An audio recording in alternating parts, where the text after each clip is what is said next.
Well, the attorneys who represented Richard Allen for the murders of Abby Williams and Libby German outside of Delphi in 2017 are speaking for the first time after lifting the lifting of the gag order in their case, and they're talking to Fox 59's Russ McQuaid. Russ and our team conducted a 90-minute long on-the-record interview with two of Richard Allen's lawyers.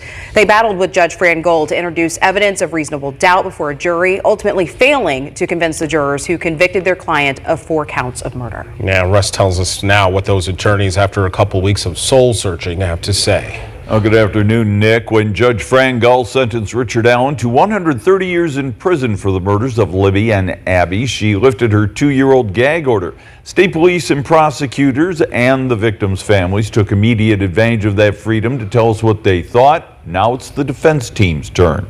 In the same Franklin law firm conference room where key trial evidence was illicitly copied and then leaked to social media posters, Andrew Baldwin and Jennifer Auger sat down to answer questions about their defense of Richard Allen, what the jury decided, the prosecutor and police claimed, the judge ruled, and the questions they asked and didn't ask.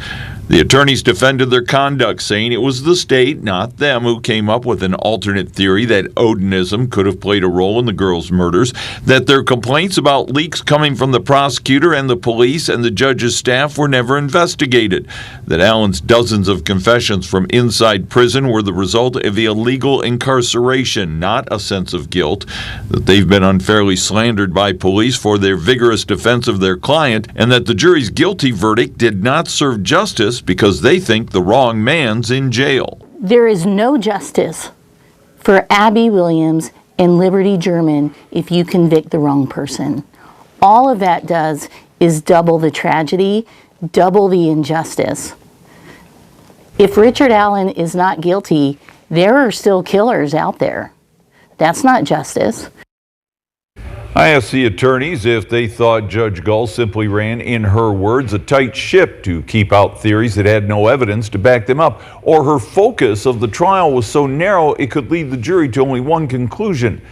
Not wanting to anger the judge anymore, Baldwin and Auger didn't answer that question. They did say, upon reflection, there's new evidence or interpretation of testimony that could prove crucial to Allen's appeal of his conviction, and we'll tell you about that in the next hour. Nick? All right, Russ.